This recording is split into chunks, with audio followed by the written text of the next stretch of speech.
So, ngayon guys, gagawa tayo ng splash sa game.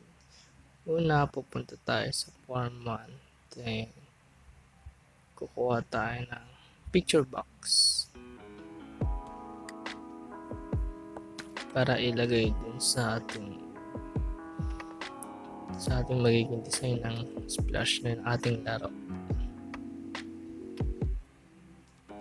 Kaya mag-i-import tayo. Then, meron ako. Sabay okay. Tapos stretch image kasi mas gusto ko pang mas lumaki siya. So, ayan. Pagkatapos ko i-stretch yung image niyan, maglalagay ako ng panel ay label para sa name ng splash, pero nilagyan ko siya ng panel para ayun yung magsilbing loading screen niya. So nilagyan ko dito ng Pedro Penduko.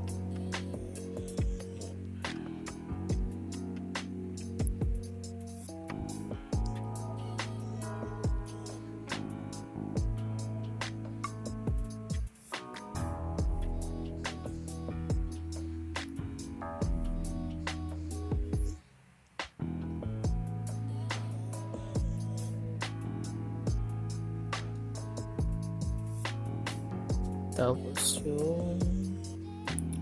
yung text ko, yung font, nilagyan ko ng font para maganda siya tignan.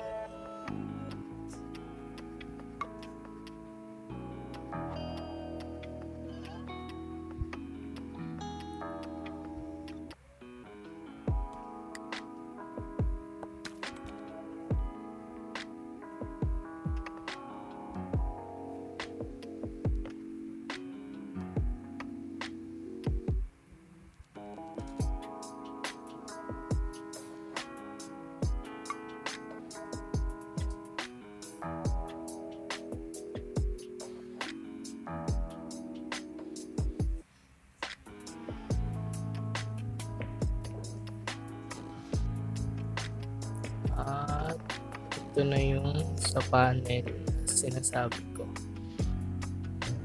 Maglalagay ako ng unang panel.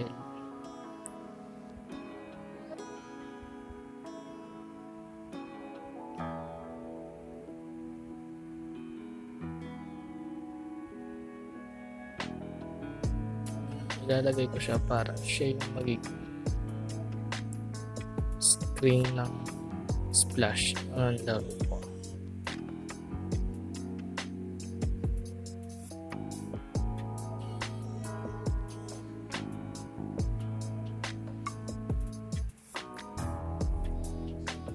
At kukuha pa ako ng isa pang panel.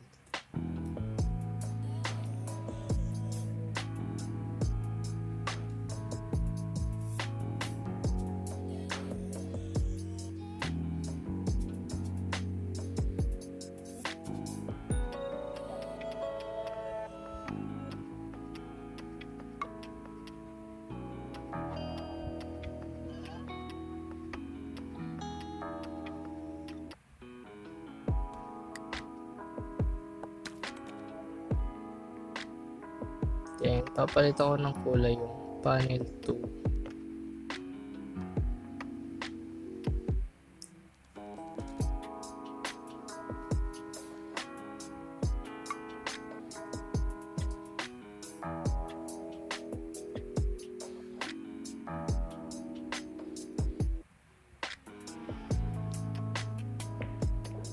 At ayun na, ilagyan ko na siya ng timer. Ilalagay natin yung timer. Then,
So, pagkatapos na ng timer, pipindutin mo yung timer ng double click para lumabas yung sa code niya. So, ayun nga, nilagyan ko na siya ng code. Medyo hindi ko na siya napakita sa video kung anong nakalimutan ako din mag-record. Then, titingnan natin. Kumuha na rin ako ng form 2 dyan para matry kung gagana ba o lilipat yung form, yung splash natin sa form 2. So, nilagyan ko yung form 2 ng hello player. So, ayan, gumana na nga. So, dito, meron naman na akong gawang laro. So, iduduktong ko na lang siya. So, ayan, meron na akong laro. At dito, hinahanap ko yung name ng picture para iba yun siya. Para pagdating sa code, hindi tayo mahirapan o malito. So, ayan na. So, iibahin ko dito yung name niya bilang Pedro lang para madali lang siya makode pagdating sa code. So, ito picture 3 din. Yan, iniba ko. Ginawa ko ang kukulang. So, dito, pagdating dito, meron ng code dyan. I-double click mo lang yung form 2, tapos pupunta ka sa properties niya at pipilitin mo yung key down para lumabas yung code ng form 2. Yung form na ginawa mo na idudukso mo sa splash. So, ayan, nilagyan ko na para magkaroon ng movement yung game ko. Yung tao is Pedro. So, nilagyan ko siya ng Pedro.left equals Pedro.left plus 2. So, ito yung sa kaliwa niya. Nilagyan ko ng if. Katulad lang din nung sa right, key code equals keys right. So, pwede mo siya i-copy kung medyo nahirapan mag-code.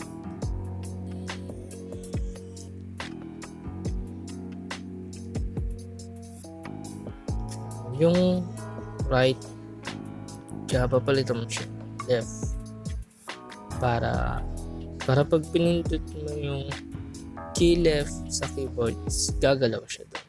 So, ayan, pinalitan ko na siya ng tapos paulit-ulit lang yung procedure tulad ng sa right, sa kanan. Ganong coding siya.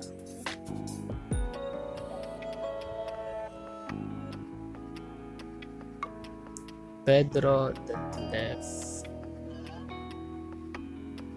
equals Pedro.left.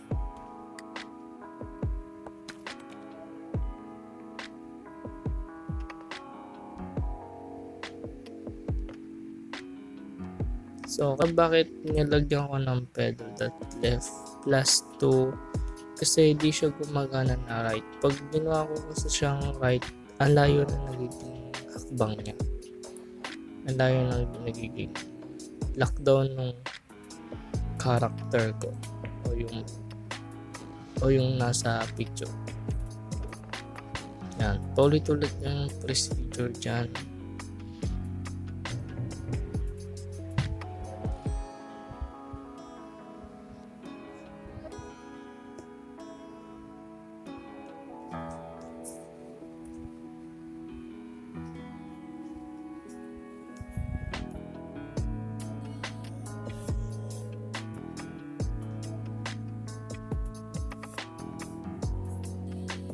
So, para naman sa taas, yan, Pedro.top equals Pedro.top tapos minus 5 kasi yung gusto ko maging lakad niya o takbo. So, ayun na nga. Tapos, pag sa baba, ganun din.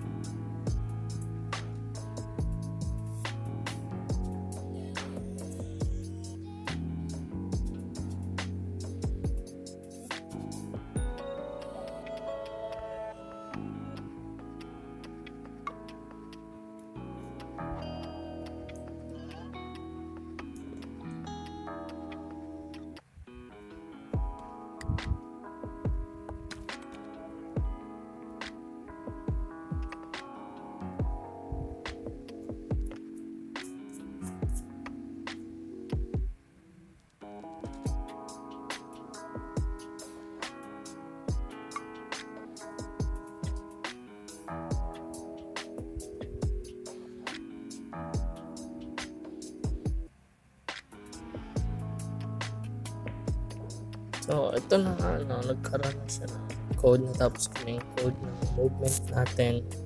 So, titignan naman natin kung ano magiging itsura. So, irarun ko na siya ulit para makita natin yung magiging movement.